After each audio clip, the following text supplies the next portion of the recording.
بسم اللہ الرحمن الرحیم۔ اللہ پاک کا اپنے نبیوں کی طرف نازل کیا جانے والا کلام وحی کہلاتا ہے۔ وحی پیغمبروں کے ساتھ مخصوص ہے، جیسے کہ اللہ پاک فرماتا ہے، اور ہر بشر کی یہ مجال نہیں کہ اللہ سے کلام کرے۔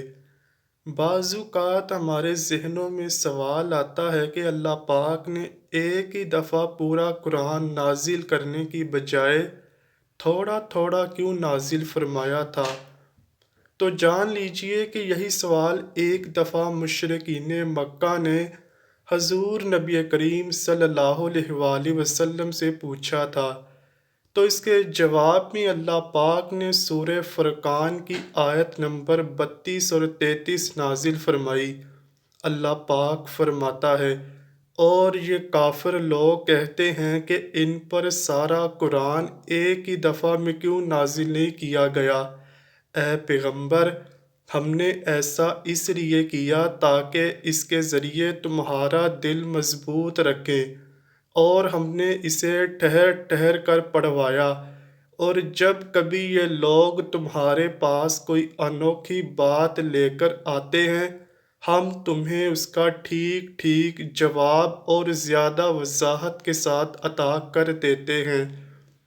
اس آیت مبارکہ کی تفسیر میں حضرت امام رازی لکھتے ہیں کہ قرآن کریم کے تدریجی نزول کے پیچھے 3 طرح کی حکمتیں تھیں۔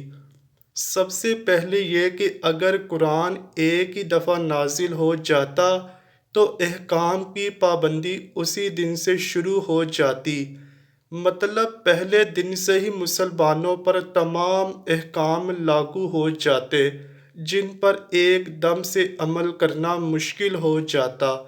دوسری وجہ یہ تھی کہ حضور اکرم صلی اللہ علیہ وآلہ وسلم کو مکہ والے روز طرح طرح کی اذیتیں دیتے تھے، جبکہ حضرت جبرائیل کا بار بار قرآن لے کے آنا ان مصیبتوں کو خوشیوں میں بدل دیتا تھا۔ تیسری وجہ یہ ہے کہ قرآن کریم کا ایک بڑا حصہ لوگوں کے سوالات کے جوابات اور مختلف واقعات سے متعلق ہے، اس لیے ان آیات کا نزول اسی وقت مناسب تھا جس وقت وہ سوالات کیے گئے یا وہ واقعات پیش آئے۔ اس سے مسلمانوں کی بصیرت بھی بڑھتی تھی، اور قرآن کریم کی غیبی خبریں بیان کرنے سے اس کی حقانیت اور زیادہ آشکار ہو جاتی تھی۔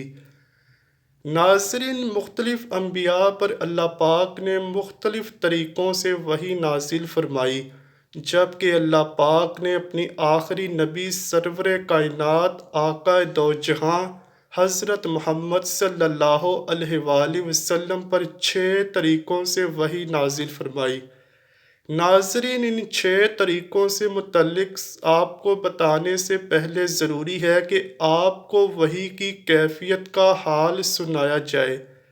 ابن سعد روایت کرتے ہیں کہ جب بھی حضور پاک صلی اللہ علیہ وآلہ وسلم پر وحی نازل ہوتی تھی تو آپ کا چہرہ انور متغیر ہو جاتا، جیسے کہ کھجور کی زرد شاخ ہو، سامنے کے دانت کپ کپانے لگتے، سانس رکنے لگتا، اور آپ کو اتنا پسینہ آتا کہ اس کے قطرے موتیوں کی طرح جھڑنے لگتے۔ فتح الباری میں روایت ہے کہ وحی کی کیفیت میں کبھی کبھار ایسی شدت بھی ہوتی تھی کہ اگر حضور پاک صلی اللہ علیہ وآلہ وسلم اونٹنی پر سوار ہوتے اور وحی نازل ہوتی تو وحی الہی کے بوجھ سے اونٹنی بیٹھ جاتی۔ ایک بار اس طرح وحی آئی اور آپ صلی اللہ علیہ وآلہ وسلم کی ران مبارک حضرت زید بن ثابت رضی اللہ تعالی عنہ کی ران پر تھی، تو حضرت زید کو اس قدر وزن معلوم ہوا کہ جلد ہی ان کی ران کچلی جائے گی۔ امام بہقی بہت سے صحابہ سے روایت نقل کرتے ہیں کہ وحی جب نازل ہوتی تو کبھی کبھار ہلکی ہلکی آوازیں دوسروں کو بھی محسوس ہوتی تھیں۔ صحابہ کے اقوال نقل کرتے ہیں کہ جب حضور پاک صلی اللہ علیہ وآلہ وسلم پر وحی نازل ہوتی تو آپ صلی اللہ علیہ وآلہ وسلم کے چہرہ مبارک کے قریب شہد کی مکھیوں کی بن بناہٹ جیسی آوازیں سنائی دیتی تھیں۔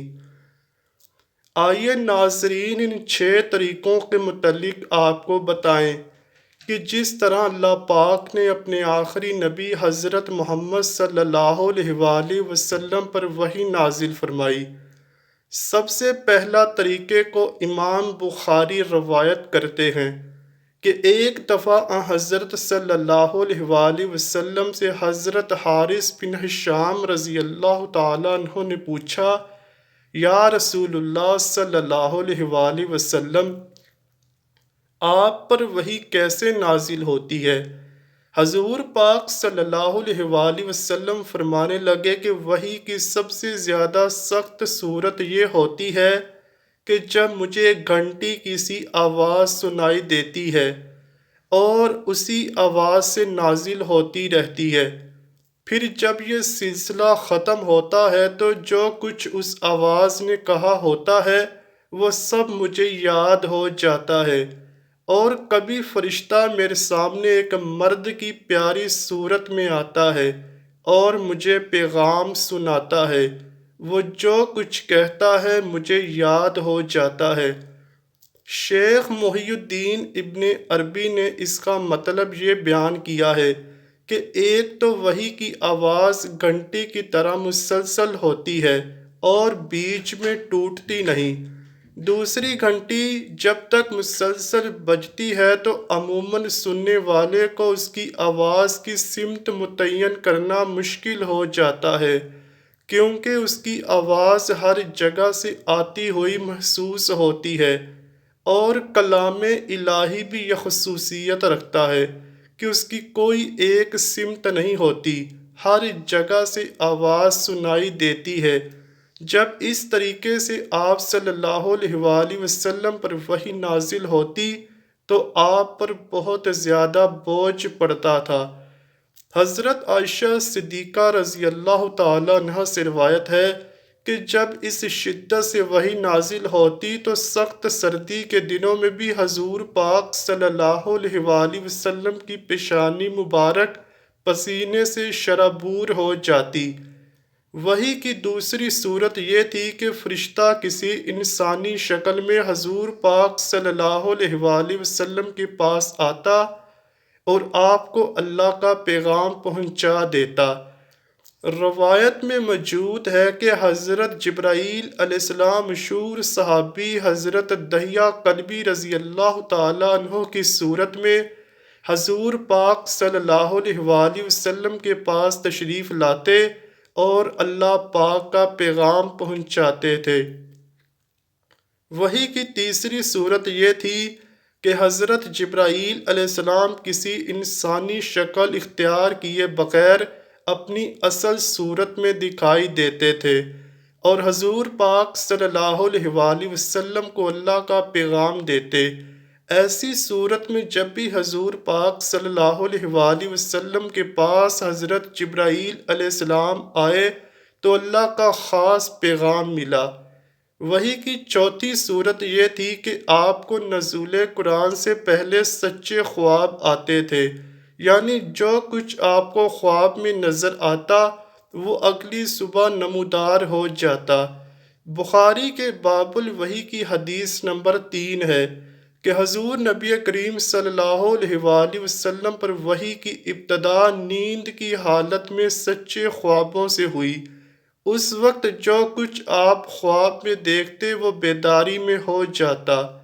وحی کی 5ویں صورت یہ تھی کہ حضرت جبرائیل علیہ السلام کسی بھی صورت میں سامنے آئے بغیر آپ کے قلب مبارک میں کوئی بھی بات القاء فرما دیتے تھے۔ اسے اصطلاح میں نفس فی الروح کہتے ہیں۔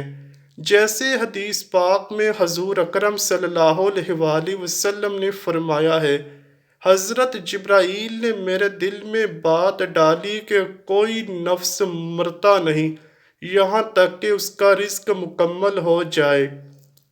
لہٰذا تلاش رزق میں اعتدال اختیار کرو۔ وحی کی چھٹی صورت فرشتے کے واسطے کے بغیر اللہ تعالیٰ کی آپ صلی اللہ علیہ وآلہ وسلم سے براہ راست گفتگو، جیسے اللہ پاک نے موسیٰ علیہ السلام سے گفتگو فرمائی تھی۔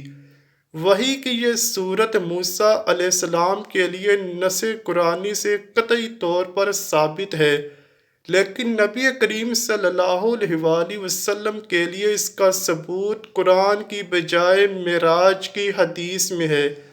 جب آپ صلی اللہ علیہ وآلہ وسلم پر معراج کی رات نماز کی فرضیت وغیرہ کے سلسلے میں اللہ تعالیٰ نے اس وقت وحی فرمائی جب آپ صلی اللہ علیہ وآلہ وسلم آسمانوں کے اوپر تھے۔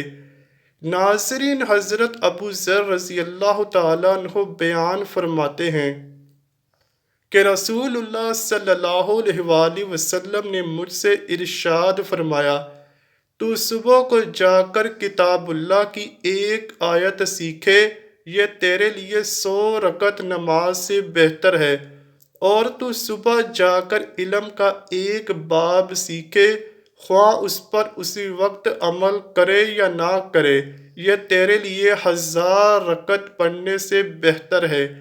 اسی طرح حضور پاک صلی اللہ علیہ وآلہ وسلم نے فرمایا کہ قرآن کے ایک حرف پر 10 نیکیاں ہیں، جبکہ الف لام میم 3 حرف ہیں، یعنی الف لام میم پڑھنے پر 30 نیکیاں ہیں۔